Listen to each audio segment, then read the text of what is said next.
ꯑꯍꯥꯟꯕꯗ ꯃꯔꯨꯑꯣꯏꯕ ꯄꯥꯎ ꯃꯅꯤꯄꯨꯔꯒꯤ ꯚꯥꯏꯑꯣꯂꯦꯟꯁ ꯗꯤꯁꯄ꯭ꯂꯦꯁ ꯐꯦꯃꯤꯂꯤꯁꯤꯡꯅ ꯀ꯭ꯂꯦꯝ ꯇꯧꯔꯛꯄ ꯋꯥꯐꯝ ꯌꯦꯡꯁꯤꯟꯅꯕ ꯒꯤꯇꯥ ꯃꯤꯇꯜ ꯀꯃꯤꯇꯤꯗ ꯁꯨꯄ꯭ꯔꯤꯝ ꯀꯣꯔꯠꯅ ꯈꯪꯍꯟꯈ꯭ꯔꯦ꯫ ꯗꯦꯄꯨꯇꯤ ꯆꯤꯐ ꯃꯤꯅꯤꯁꯇꯔ ꯑꯃꯗꯤ ꯍꯣꯝ ꯃꯤꯅꯤꯁꯇꯔ ꯁꯦꯅꯥꯄꯇꯤꯗ ꯆꯠꯇꯨꯅ ꯌꯨꯑꯦꯟꯁꯤꯒ ꯋꯥꯔꯤ ꯁꯥꯟꯅꯈ꯭ꯔꯦ꯫ ꯌꯨꯑꯦꯟꯁꯤꯅ ꯇꯥꯜꯂꯤꯕ ꯗꯤꯃꯥꯟ ꯃꯔꯤ ꯂꯩꯉꯥꯛꯅ ꯊꯕꯛꯇ ꯑꯣꯟꯊꯣꯛꯇ꯭ꯔꯤꯕ ꯐꯥꯎꯕ ꯕ꯭ꯂꯣꯀꯦꯠꯀꯤ ꯈꯣꯡꯖꯪ ꯍꯟꯗꯣꯛꯂꯣꯏ ꯍꯥꯏꯈ꯭ꯔꯦ꯫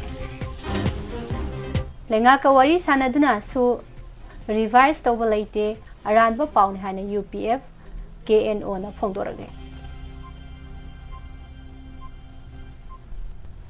ꯆꯤꯐ ꯃꯤꯅꯤꯁꯇꯔ ꯈꯦꯝꯆꯥꯟꯗ ꯆꯤꯌꯔ ꯂꯧꯗꯨꯅ ꯍꯥꯏꯋꯦꯒꯤ ꯁꯦꯀ꯭ꯌꯨꯔꯤꯇꯤ ꯔꯤꯚꯤꯌꯨ ꯃꯤꯐꯝ ꯄꯥꯡꯊꯣꯛꯈ꯭ꯔꯦ ꯍꯥꯏꯔꯦ꯫ ꯁꯣꯊꯗꯨꯅ ꯂꯩꯔꯤꯕꯁꯤꯡꯕꯨ ꯆꯤꯡꯈꯠꯇꯨꯅ ꯃꯥꯟꯅꯕ ꯈꯨꯟꯅꯥꯏ ꯑꯃ ꯁꯦꯝꯒꯠꯄ ꯃꯊꯧ ꯇꯥꯏ ꯍꯥꯏꯅ TH ꯕ꯭ꯔꯤꯟꯗꯥꯅ ꯐꯣꯡꯗꯣꯛꯈ꯭ꯔꯦ꯫ Har Ghar Tiranga bike rally chief minister लमथाख्रे अमदी इंडिया की निंगतंब नुमित ऑगस्ट 15 जनरल स्ट्राइक लाउथोकले हाइना सोरेपाना फोंदोरले। खुरमजरे वाहोंग रेडियो न पिजब morning news paper reading meeting ताबिरिबा अमदी ताबिरिबा सिंबो पुष्परानी लाइसुमना तरामना उक्सरी मरुओइबा पाउसिंग संदोकना पिजरे। मणिपुरदा थोलिबा इथनिक वायलेंस असिना हकथेंगना सोहलबा इमुंगसिंगदा ngasi फावबा लैंगाकी माइकेदगे रिहेबिलिटेशन अमदी वेलफेयर स्कीम की खुदोंचाबा अमता फंगदे हाबा इमुंग लिसिंग 13 रोमगा क्लेम असि अचुमबरा चुमदबरा हाबा वेरीफाई तौननबा सुप्रीम कोर्टना सेमखिबा जस्टिस गीता मिटल कमिटीदा सुप्रीम कोर्टना डायरेक्शन पिख्रे। अमरोमदा मणिपुर वायलेंस का मरी लेनना NIA अमसुंग CBI ना लौखटपा केस सिंगा ट्रायल थुजिनबा अखनबा कोर्ट अनि लिंगनबा Manipur अमसुंग Assam government apex court असना प्रपोज तौख्रे। एजेंसी की पाउन हाई सुप्रीम कोर्ट की chief justice Suryakant नलुसिंगबा justice जोयमला बाक्सी अमसुंग बेहे Mohan के डिवीजन बेंच दा ngarang मणिपुर वायलेंस का मरी लेनना चथरिबा हियरिंग दा मणिपुर वायलेंस न मरम ओइदुना सोहलबा ट्राइबल फैमिली सिंगसी फावलेंगा की मखादा रिहेबिलिटेशन अमदी वेलफेयर स्कीम की खुदोंचाबा अमता फंगदना लैदे हाइबा वाफम सीनियर एडवोकेट कोलिन गोन्साल्वेना कोर्ट असिदा पुखलपा वाफम डिवीजन बेंच असिना मुन्ना ताखे। लिसिंग अनि कुलुमदोय की मे अहुमदगी मणिपुरदा थोखिबा इथनिक वायलेंस असिना मरम ओइदुना मयुम मकै तुमना मांग ताख्रबा हिंबगी लंबी अमता लैत्रबा मियामगी रिहेबिलिटेशन की इशूगी मतंग बेंच असिदा चथकिबा हियरिंग दा सोहलबा इमुंग सिंगिदमा गवर्नमेंट की माइकेदगी लौखटपा खोंथांग सिंगी मतंग दा जस्टिस गीता मिटल कमिटी की माइकेदा लेपकिबा सीनियर एडवोकेट विवादता माखीजाना बेंच असिदा थमकी मदुदी मसक खंगदोकलबा इमुंग लिसिंग तरेट की मनुंगदा इमुंग लिसिंग मरीदा मखोय मखोयगी युम अमु हना साननबा सेनफम पिथोख्रे। गवर्नमेंट कसागी युम अमा साबगी लुपा लाख 5 अदुगा सिमी पकागी ओइना लुपा लाख 8 पीख्रे हाबा वाफमसु कोर्ट की माइकेदगी नोट तौखी। हौजिक फावबा प्रधानमंत्री आवास योजना ग्रामीण PMAYG की मखादा सोहलबा इमुंग सिंगी इमुंग युम लिसिंग 12 साननबा एप्रूव तौख्रे हाइना जस्टिस गीता मिटल कमिटी की माइकेदा लेपकिबा senior advocate विवादता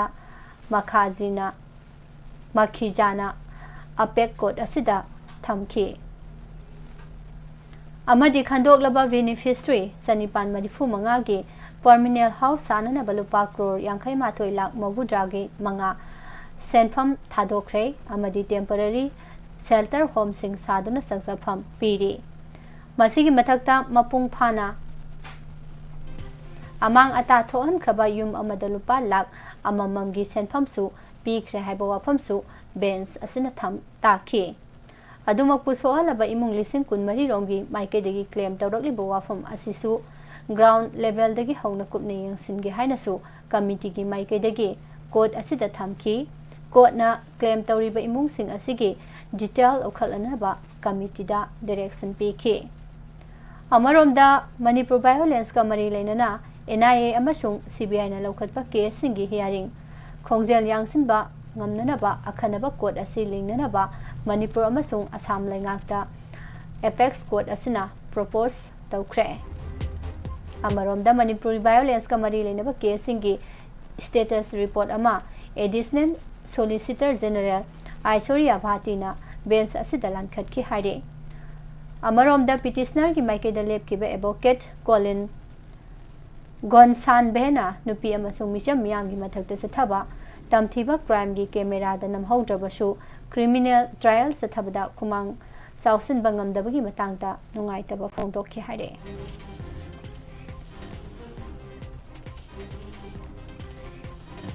Naga taribam from singda hausi oriba phibam amadi UN sina sathariba economic blockade ki khongjang asiga mari leinana Deputy Chief Minister Law City ko Home Minister Govindas Konthausam amadi MLA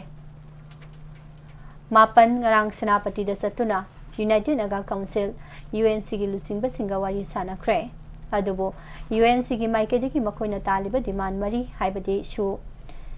abrogate tauba naga taru harpada senaba KNFP gi kad mioi sing phaba KNFP ben tauba amadi nemsa kipgen pham lauthokpa haiba demand sing thabak to onthoktriba phawba blockade ki khongjang handok loi haina phongtokhi by road ta senapati phawba set kiba government ki mihut sing aduda Deputy Chief Minister Lo Sidikho Home Minister Govindas Konthausam MLA Singh T Robindro P Burzen TS Radhesyam Sheikh Nurul Hassan Kasim Basum J Kumosha Zhang Hamlung Pan Mai Awangbo New Mai Amadi Leisyo Kesing Yauki Senapati District Headquarter Daleba SM Sa Complex Tangarang Ayu pung 12 minute kuntra tabadagi Manipulenga ki mihut sing amadi UNC gi mihut sing ani gi marakta wari sanaba hauki wari sanaba sida UNC gi maikedi council asigi president NG Lorhon na lusingba mihut mapan na saru yaki wari asi nungthil pung ani taba phawba chathaki haide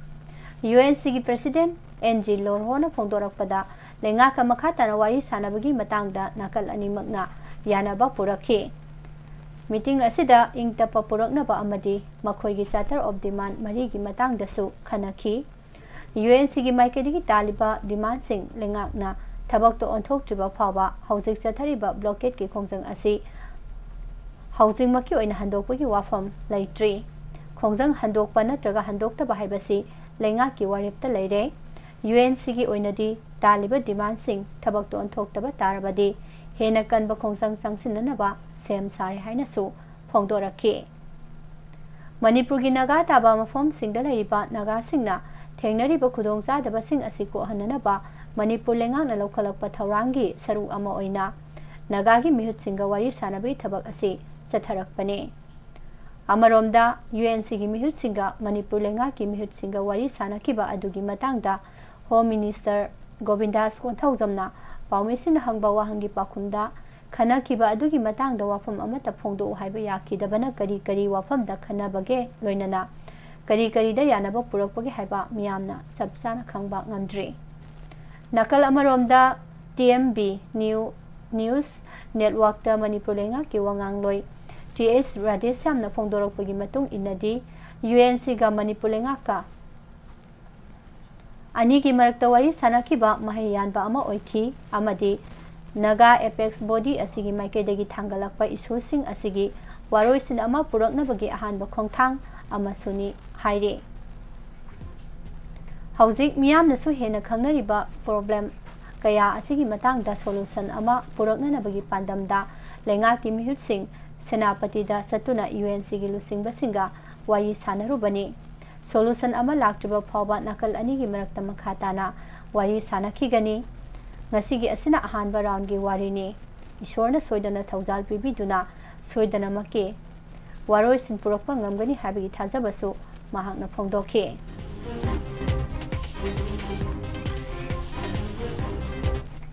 Chief Minister gi Kangpopi Khongsatta National Highway number 2 Imphal Dimapur lambi hangdoktuna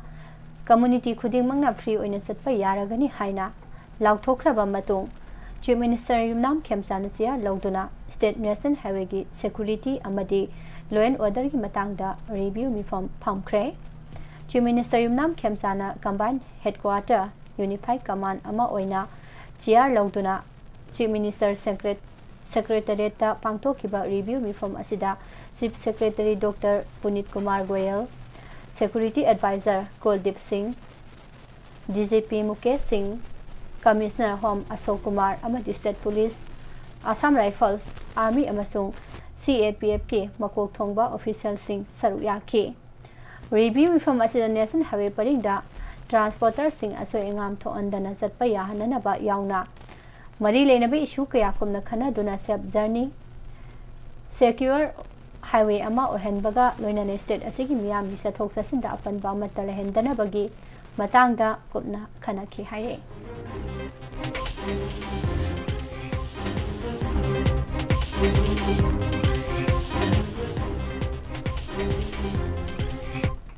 agency की पाउद यूमफम ओइरगा मणिपुर द फोंगबो पाउसे सिंह India government Manipur government अमसुंग UPF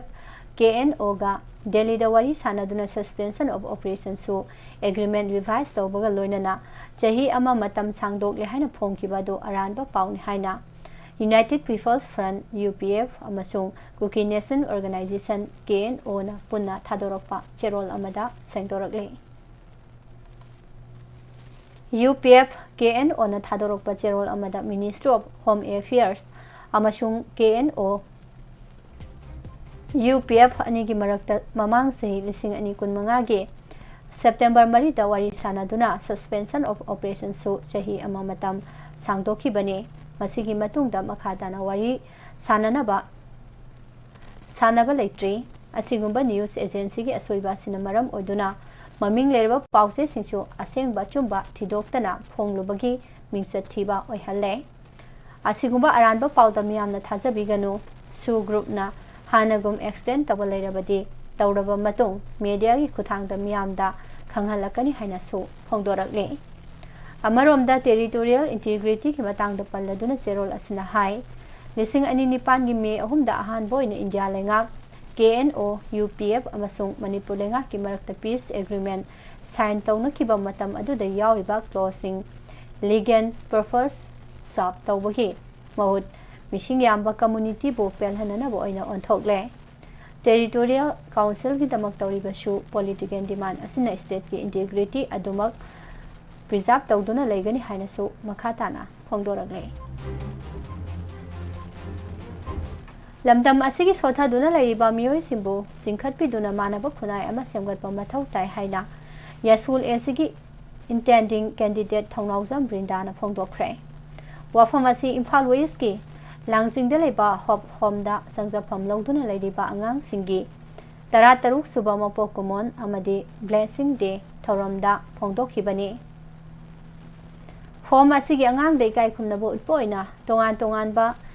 cultural programme कयागा लोइना पांगथोखिबा थौरम असिदा TS ब्रिंदाना high मयुम मकई लेतबा अमदि ममा मपा ओइबसिंगना इंथोपिरबा पुंसी हाइबसि ख्वादिगी तोनबा पुंसी अमा ओइरिबनी मरोइना नौना ममा मपा काइनखिबगी मैचा अदो महाकी मफमदसु लैरिबनी अदुमक पोलमदम असिदा चौखतपा खुनाय अमा ओइगे हाइरबदी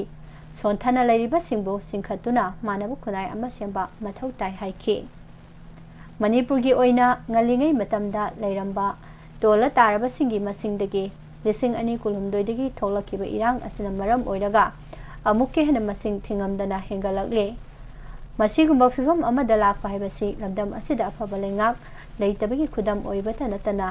mioiba singi marakta thak khenabagi midyang thamnarakpa asina achoba maram ama oiribani maram aduna asigumba fibam asiko hananabagi damak लमदम असिगी लैरिबा सोथरबा सिंबो हिरम खुदिंगमक्ता सिक्योरिटी पीबा अमदि अफबा लेंगालोन अमा लेहनबा हाइबसि यामनमक तंगाई फति हाइखे अमरम द होम असिगी founder APJ Abdul Kalam national awardee KS Nelbir ना फोंदोखिबदा होम असिदा लैरिबा मखाता पाउ पिसरे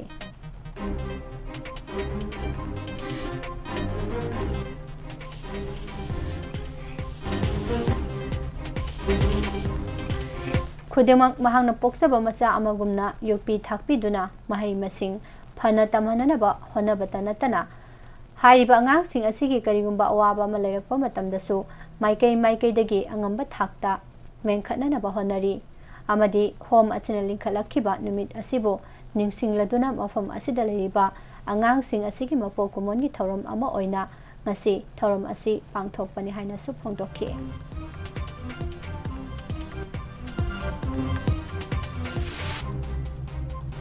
Manipur Amateur Bodybuilder Association MABBA ki mijeng makhada Bishnupur District Bodybuilders and Fitness Association BDBBAFA na sinduna ahum suba Mr. Ibudo Tanglei athoiba State Level Bodybuilding Championship lising ani kuntaru lakliba September 12 do oinam usak khangdabi Community Hall da pangthoklagani haire Maram asina bodybuilding masana pamliba state asida leba bodybuilding sanaroi singna saru yabiu haina Bishnupur District Bodybuilders and Fitness Association ki advisor Dr. Thingbai Jam Chwaran Kumar na phongdorakle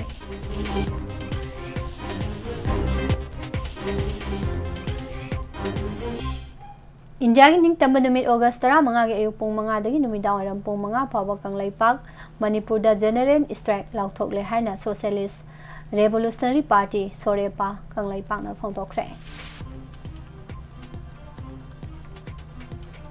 State asigi tongan form singda lakpa biker lising hen bana saruk yaba har ghar tiranga bike rally Imphal East ki hapta kangjai bungdagi Chief Minister Yumnam Khemsana lamthakre rally asi Sandel district ki Laikunda laiba Nipan chuba Manipur Rifles ki battalion campus ta lamthongpham oiki Manipur Police Department sinduna pangthokiba har ghar bike rally lamthabagi thoromda wangang laduna Chief Minister Yumnam Khemsana hai Laibak asina lising ama chamapan nifuga tarit ki August 15 dagi ningkha tamba laibak ama oirakraba matung laiba asigi yamna sauthok sabaga loinana laiba asigi machu ahungi PHAL haidona ningkha tamkibagi harau tayamba phongdokle haikhi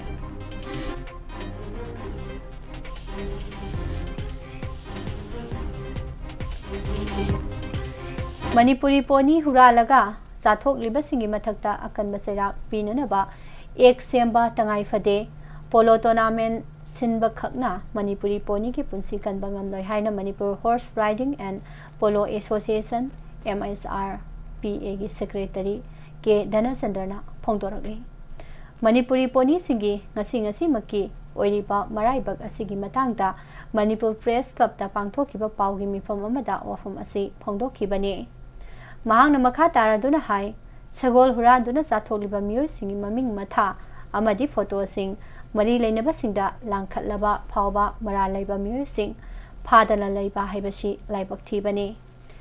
sagol loipham amadi saktafam leiraktabagi khudong chadaba mayok naringai cheirak asida sagol singbu sathorakpagi phibam amada laklibasi matam sana thingaudrabadi tha kharaki manung Manipuri poni Malemdagi mutkhiba yabagi phibamda leire haikhi Polo ga mari leinaba association singna tournament ki matamda sagol yokhanaba phajana wakhal lon kaya thambiram laga tournament loikhraga sagol sing asi karamba phibamda leiri haiba thoina thinadabana kongaini ipa ipu singna sagol kangjai gi damak thambiramba kangjai bung nifuga mari gi manungda ngasidi sumnategi kangjai bung mangarom tamak ngaire masigi manungda Sangba yadabasu yauri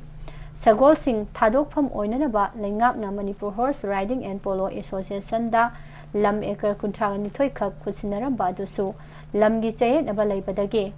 Sagol sing thajinba yadana lakli haina pendaba phongdorakle Sagol chariba sing asi thinghaunanaba ek ama athuba matamda semnanaba Governor Chief Minister Home Minister amadi mari leinaba singda wakat cherol lankhatkre Miyamna su sagol singna sakta pham leiraktabadagi inkhol da sanglakpa thoklabasu thang tena thinduna so apan nanghanbiganu Manipuri poni musilakle kandabe ade haba wakhalon tungina ningthina thadok pirau haikhi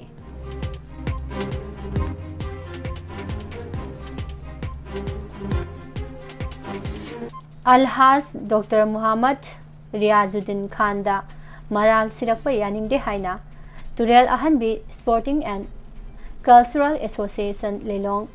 Rural Area United Drafts Union Lelong Dam Karampat Youth Development Association Turel Ahanbi Mayai Lekai Social Welfare and Development Association, Anti-Social Prevention Action Committee Lilong, Youth and Social Development Organization, Atau Khong, Mamang Laikai, Lilong na singba lupsing na phongdorakli.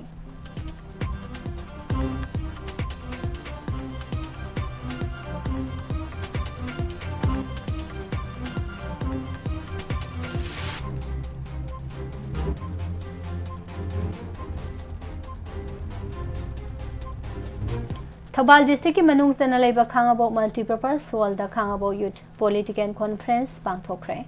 mioi lising ani henmina saruk yakiba conference ado tim Dr. Roman Kumar na sinbani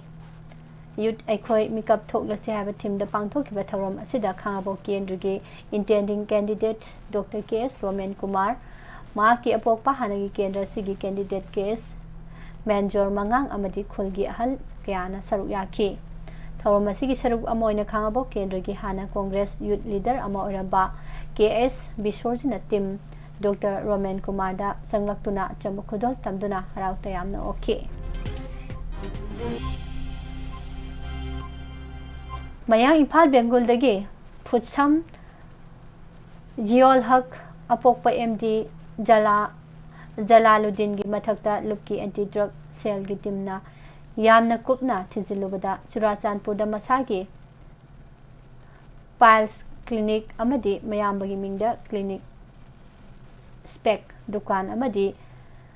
Godres Dukan Hangduna Masigi Pijang Marumda Drug Yonthok Yonsingi Drama Amadi Churasanpur Dagi Puslakpa Drug Singna Mayang Imphal gi Miyoi Kya da supply tawi haiba Lupna Mayak Sengna Khangba ngamle haina KCP PWG MC Unification ki PRO Singkhai Nganbana Thadorokpa Cherol Amana Haide Serol Asina Hai Drug Yonba Khaknatana Kekrupat Yaripok Amadi Mayang Imphal da Clinic Hangdun Miyamgi Mitta Utzaiduna PHALs Laying Begiming da Manung da Sathariba Aron Drug Karbarga Loinana PHALs ki Hidak Amada Maman Lupa Samadagi Lupa Chani Pawda Phangba Hidak da Check Kokthokuna Lupa Lising Mari Dagina Lising Nipan Pawa Lairaba Miam da Namthak Togduna Yoli Habasu Lupna Khangbangam Le Namthak Togduna Lawru Riba Senpham Sing Masa Masada Handokhi Gadabani Loinana Jiol Haki Hang Liba Clinic Sing Nasidagi Matam Pumbagi Oina Tingzile Haibaga Loinana Jiol Haki Clinic Sing the Ladiba Staff Sing Mahaka Naksinadanaba Lupna Tamlagli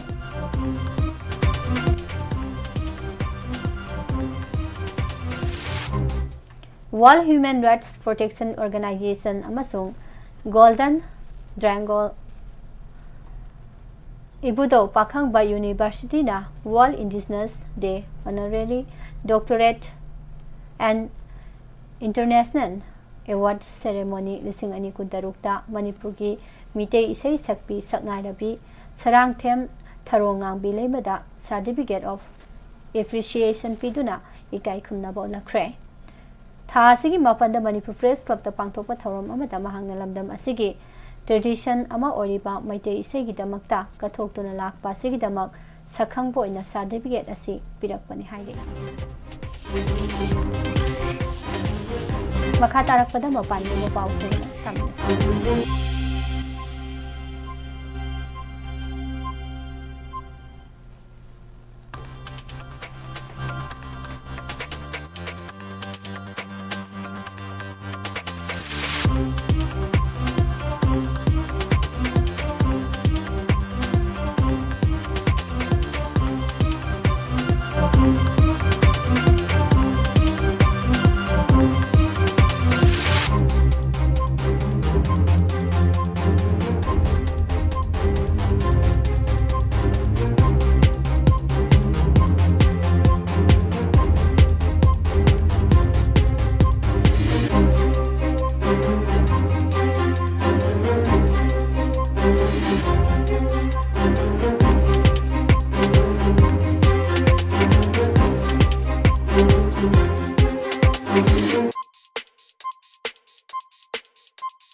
ꯔꯁꯤꯌꯥꯗ ꯂꯩꯕ oil ꯔꯤꯐꯥꯏꯅꯔꯤ ꯑꯃꯗ ꯌꯨꯀ꯭ꯔꯦꯟꯅ drone ꯁꯤꯖꯤꯟꯅꯗꯨꯅ ꯂꯥꯟꯗꯥꯈꯤꯕꯗ ꯃꯤꯑꯣꯏ 19 ꯁꯤꯔꯦ ꯑꯃꯁꯨꯡ 85ꯅ ꯑꯁꯣꯛ ꯑꯄꯟ ꯅꯪꯈ꯭ꯔꯦ꯫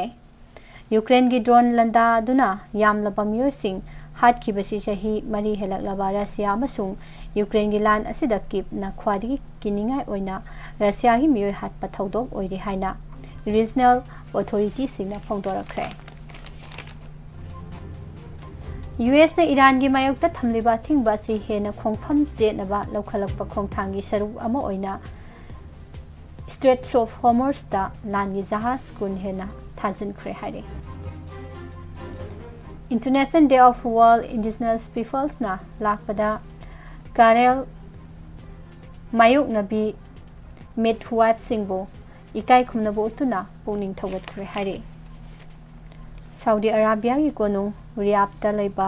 Sofa ꯁꯥꯕ factory ꯑꯃꯗ ꯃꯩꯍꯧ ꯂꯥꯡꯄꯣꯛ ꯊꯣꯛꯂꯛꯄꯗꯒꯤ ꯐꯦꯛꯇꯔꯤ ꯑꯗꯨꯗ ꯁꯤꯟꯃꯤ ꯑꯣꯏꯕ ꯕꯪꯒ꯭ꯂꯥꯗꯦꯁꯀꯤ ꯃꯤꯑꯣꯏ 13 ꯂꯩꯈꯤꯗ꯭ꯔꯦ꯫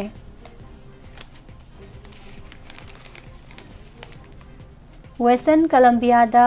7.4 ꯌꯧꯅ ꯍꯥꯈꯤꯕ ꯑꯀꯟꯕ ꯌꯨꯍꯥꯅ ꯃꯤꯑꯣꯏ 69 ꯁꯤꯈꯤꯕꯒ ꯂꯣꯏꯅꯅ ꯕꯤꯜꯗꯤꯡ ꯀꯌꯥ ꯅꯤꯡꯈꯥꯏꯗꯨꯅ ꯆꯥꯎꯅ ꯑꯃꯥꯡ ꯑꯇꯥ ꯊꯣꯛꯈ꯭ꯔꯦ꯫ ꯌꯨꯍꯥ ꯍꯥꯕꯗꯒꯤ ꯕꯤꯜꯗꯤꯡ ꯀꯌꯥ ꯅꯤꯡꯈꯥꯏꯕꯅ ꯃꯔꯝ ꯑꯣꯏꯔꯗꯨꯅ ꯃꯤꯑꯣꯏ ꯀꯌꯥ ꯑꯇꯦꯛ ꯑꯀꯥꯏ ꯃꯔꯛꯇ ꯐꯨꯝꯖꯤꯟꯗꯨꯅ ꯂꯩꯈꯤꯕꯗꯒꯤ ꯔꯦꯁꯀ꯭ꯌꯨ ꯇꯤꯝꯁꯤꯡꯅ ꯃꯤ ꯀꯟꯕ ꯑꯃꯁꯨꯡ ꯇꯦꯡꯕꯥꯡ ꯄꯤꯕꯒꯤ ꯊꯕꯛꯁꯤꯡ ꯄꯥꯛ ꯁꯟꯅ ꯆꯠꯊꯔꯤ ꯍꯥꯏꯔꯤ꯫ ꯌꯦꯃꯦꯟꯗ ꯃꯄꯥꯡꯒꯜ ꯀꯟꯅ ꯂꯩꯔꯤꯕ ꯍꯨꯇꯤ ꯃꯤꯂꯤꯇꯦꯟꯠꯁꯤꯡꯅ ꯂꯩꯕꯥꯛ ꯑꯗꯨꯒꯤ ꯔꯦꯗ ꯁꯤ ꯄꯣꯔꯠ ꯁꯤꯇꯤ ꯑꯃ ꯑꯣꯏꯔꯤꯕ ꯑꯜ ꯃꯈꯥ ꯃꯣꯆꯥꯗ ꯅꯧꯅ ꯃꯤꯁꯥꯏꯜ ꯀꯥꯞꯁꯤꯟꯗꯨꯅ ꯑꯃꯗꯤ ꯗ꯭ꯔꯣꯟ ꯁꯤꯖꯤꯟꯅꯗꯨꯅ ꯂꯥꯟꯗꯥꯈꯤꯕꯗ ꯃꯤꯑꯣꯏ 8 ꯂꯩꯈꯤꯗ꯭ꯔꯦ꯫ ꯄꯥꯀꯤꯁꯇꯥꯟ ꯑꯣꯀꯨꯄꯥꯏꯗ ꯀꯥꯁꯃꯤꯔ POKꯗ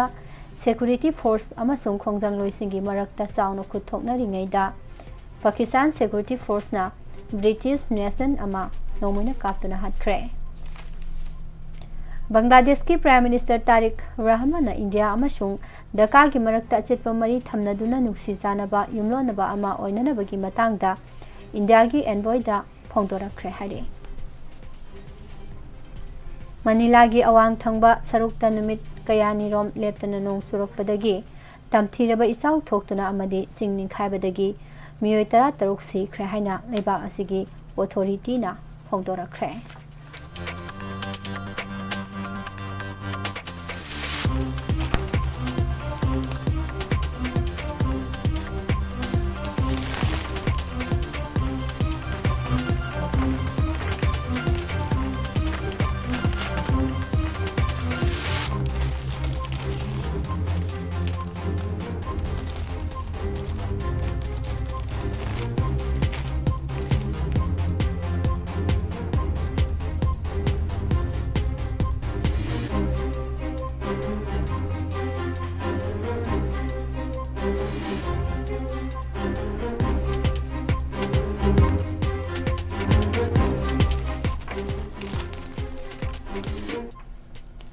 ꯖꯔꯈꯟ ꯂꯩꯉꯥꯛꯅ ꯂꯧꯕ ꯔꯤꯀ꯭ꯔꯨꯏꯠꯃꯦꯟꯠ ꯑꯦꯛꯖꯥꯝꯗ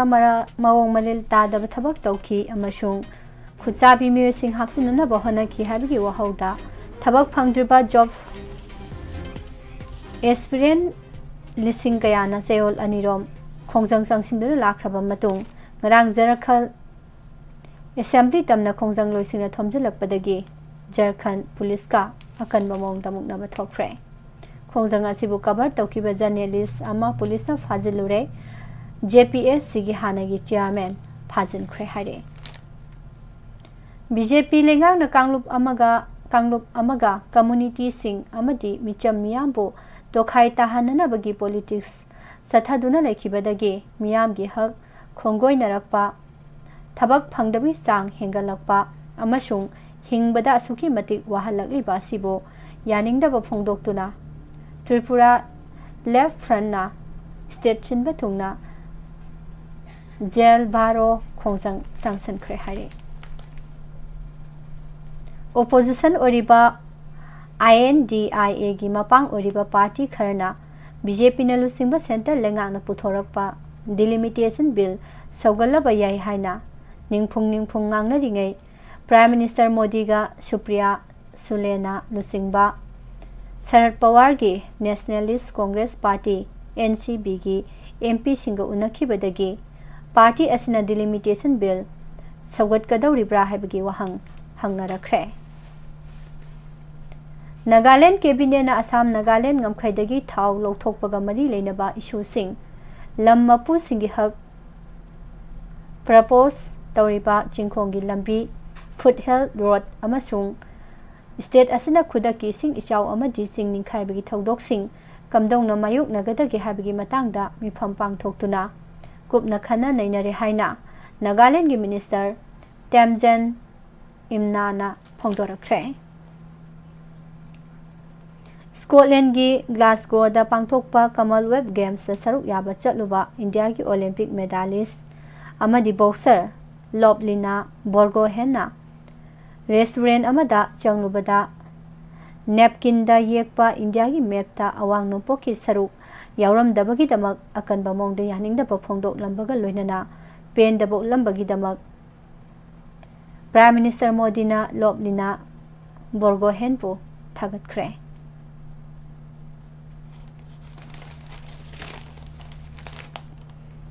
Mamang thagi kunda jantar mantar da CJP na lusingduna nahasing na Union Education Minister Dharmendra Pradhan pham thado uhaina khongjang sangsilakpada police na lathi charge tawbada natana pellet gun phawbasin nakhi habgi wahogdagi numit asida police na siznaki ba kahen ba force ki matangda Union Home Minister dagi malik chumbu wapham pami haina opposition na nongzumi pham da demand tawtuna lakpadagi charang na bathoktu na ngarang ngasi phawa house ki proceeding mapung phana sathaba yadana lakraba matung parliamentary affairs minister Kiren Rijiju na police ki action gi matang da Amit Shah wa ngang lagani amasung mahairoi singa mari leinabe issue khuding makta khana nainanaba lengang na sem saduna leire haina phongdorakre. Malem gi organic market da Tripura gi mara hena selhananabagi pandam da state asina ahan boina UAE da organic khohi kilogram lising amarom yonkre. Assam lengak na miyam da Hawaii amadi chini lupa chamada phangan bahukre haire. Assam amasung Arunachal Pradesh ki ngamkhai paring dalam khopsin baga mari leinana khatnarakpada nomai kapthorokpadagi yamdrabada miyoi 19 sokle haire. Rajasthan da lomi amana sahi amarongi mamangda mahangna tanjaba lupa lakh 5 romgi senpham mina huran khigadabadagi ngakthoknaba amasung sel mayam asi lei haiba mingonda khanghandana bani haiduna labuk mayaida tawthoklaga polythene bag ta sel mayam adu haptuna phumjinduna thamlubadagi sel adu leisongna chathoklam le haire. Slovenia da leiba Indian embassy gi compound da anti India oiba wahewata kaya isinduna embassy asibu masak thianana ba amasung India bu yaningda ba phongdoktuna protest tawnana ba honakre. Makha tarakpada sanabagi pawpisai.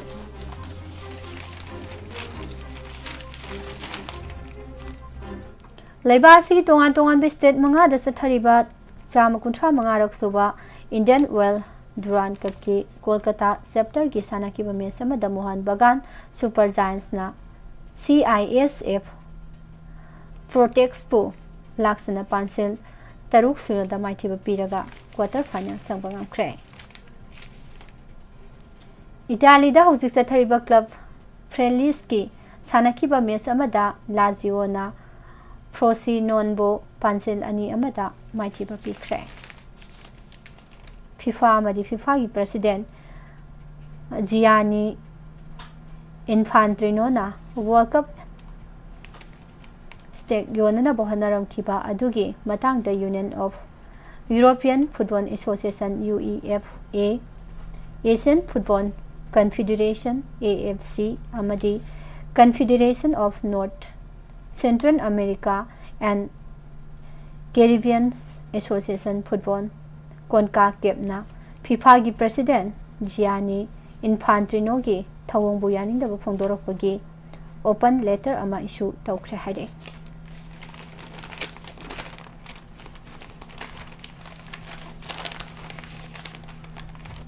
Oregon yumbu oduna satharkiba World Athletics Under 20 Championship ꯂꯤꯁꯤꯡ ꯑꯅꯤ ꯀꯨꯟꯇꯔꯨꯛ ꯂꯣꯏꯁꯤꯟꯈꯤꯕꯒ ꯂꯣꯏꯅꯅ championship ꯑꯁꯤꯒꯤ medal ꯇꯦꯂꯤꯗ India kuntaret suba mafamda leihore. New Delhi gi Tanka Tora Indoor Stadium da tha sigi taret gi horaga mapan phawba pangthokhiba kunsuba All India Independence Cup Karate Championship lising ani kuntaruk ta Manipurna gold medal manga yauna puna medal taraga nipal lauduna lamdam sigi mixed purakpa ngamkhre. Lakadoriba kumja lising ani kunma panda pangthokadoriba World Athletic Championship ki yumbo oibagi damak Nairobi na formal oina mathau taba bit thazin kibaga loinana ahan boina championship asibu yumbo oiba ngamba ahan ba African city oina na basu honari.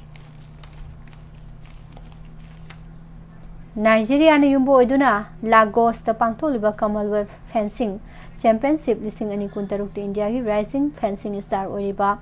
Moramba Laishamna men's under 23 silver individual inventor bronze medal lawba ngamkhre.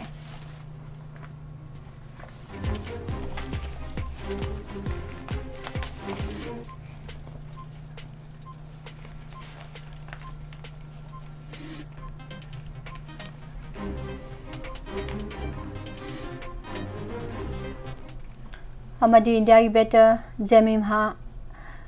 Rodriguez Southern Web ki damak sanari ngaida injury na narakhibadagi hauzik se thariba 100 tagi tokre amasung mahak lakadoriba nupigi T20 Asia Cup ta yawgadoribra natraga yawroidoribra haibagi matangna sabsana khangba ngamdri. Southern Web na Rodriguez tournament asigi lemhoriba sarukta yawraroi haina confirm torakhibaga loinana Australian all-rounder Charlie Not mahaki mahut oina lausin khre hai loislakpada maroi ba paw mahut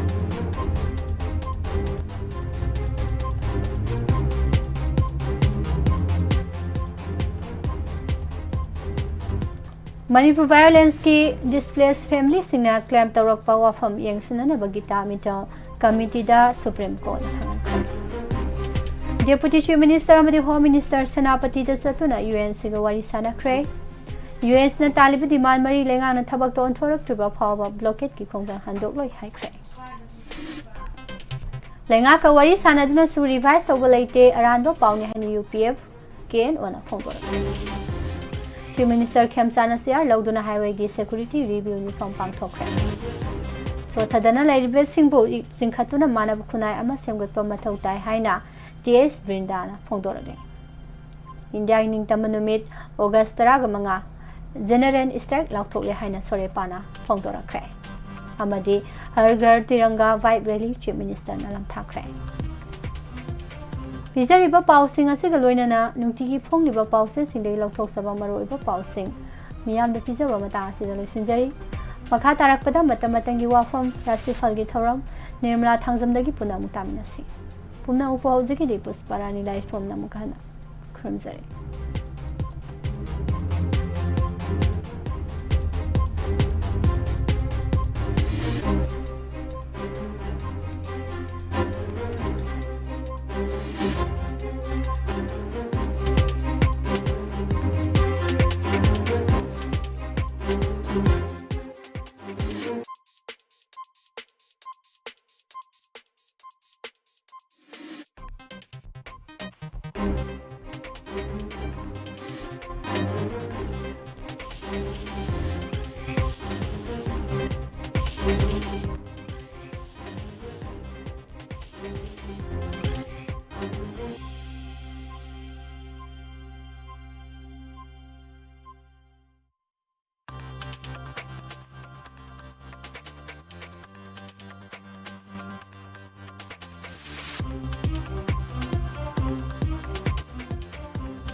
अमुका हना मियेंग ताबिरिबा मदि ताबिरिबा सिंगबो निर्मला थांजम तराम नौचरी कोकनना खुरुमजरी लांथौचरी मतम मतम की वफम अमदि राशिफल ngasi gi मतम मतम की वफम दा इंडिया गवर्नमेंट मणिपुर की लमखै मांगहनना बहना रोइदबनी हाइबसिने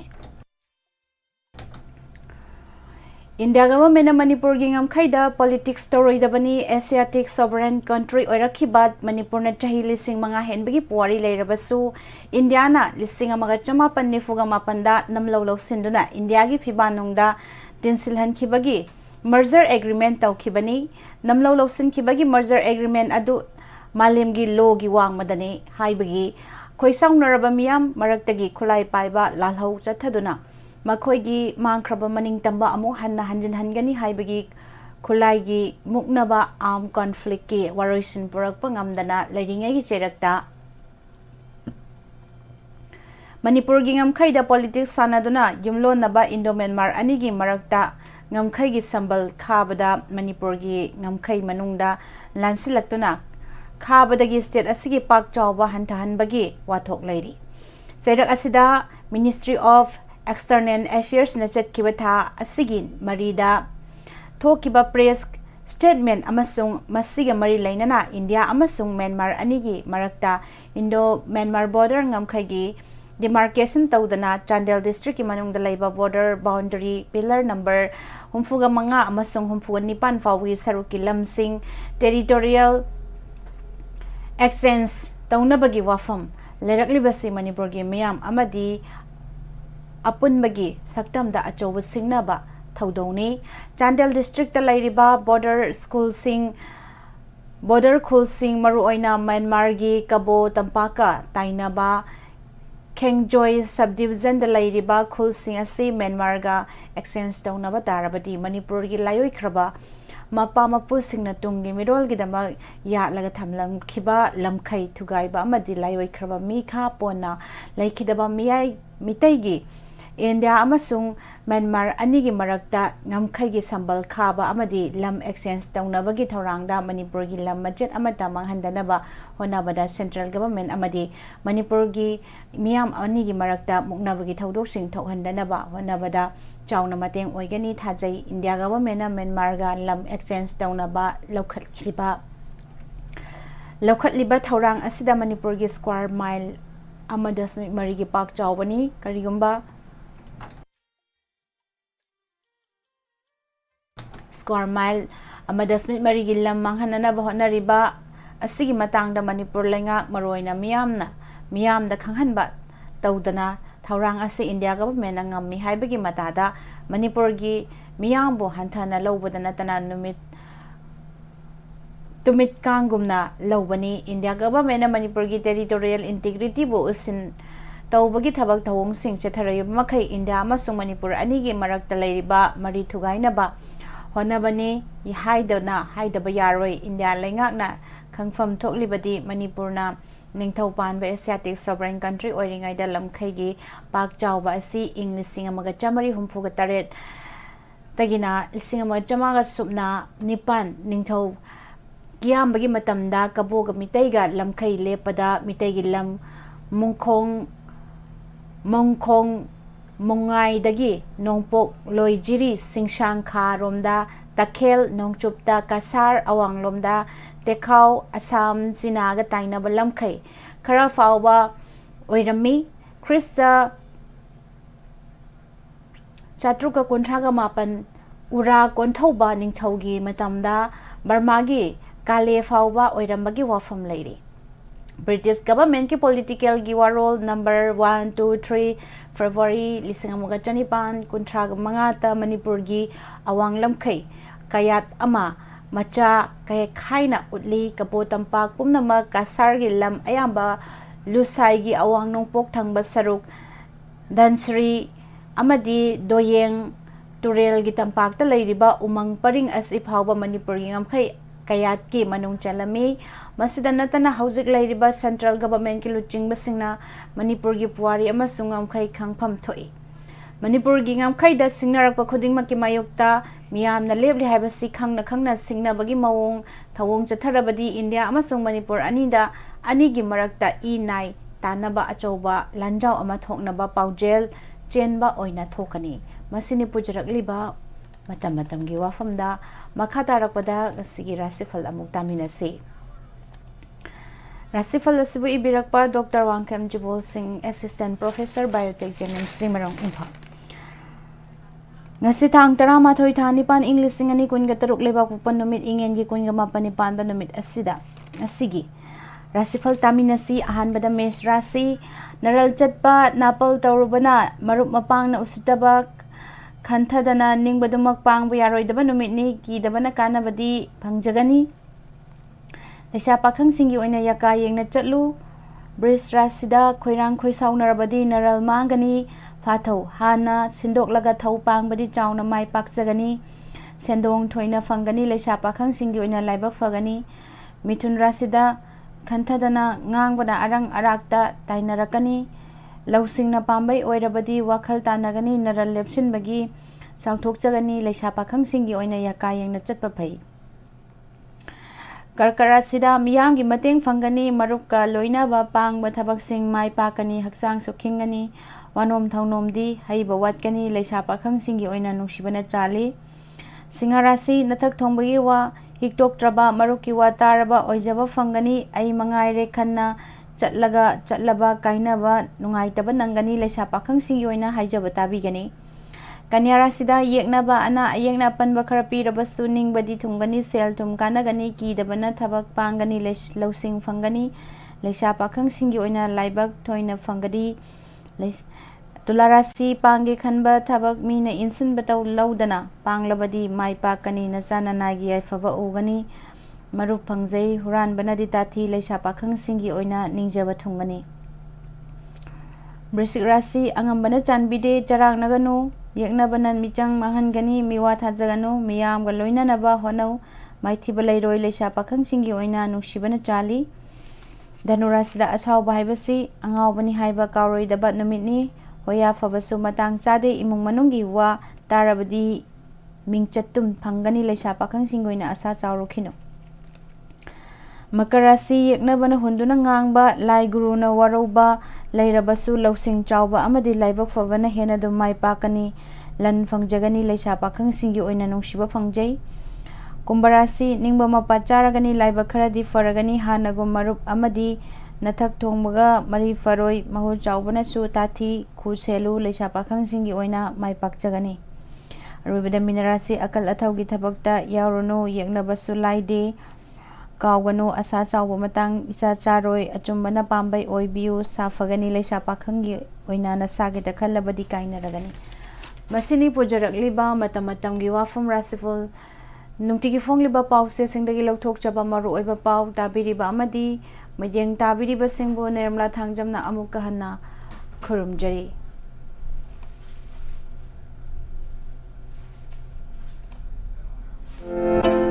Georgette Furniture House, Wangjing SK Lekai, near Maido Ground. Hadakta nauna hangdokchariba Georgette Furniture House, Wangjing SK Lekai da leiriba asigi offer khara pijari madudi chaliba August ki tang amadagina kunthra faubada tonga tonganba thong thongnau gi design singda apamba makhalgi design pambiba singna adomna khanbiba yagani chaliba thasida adomna hariba design sing asi khanbiduna lobirabadi adomda Georgette Furniture House, Wangjing SK Lekai gi maikai digi chaun offer pijari.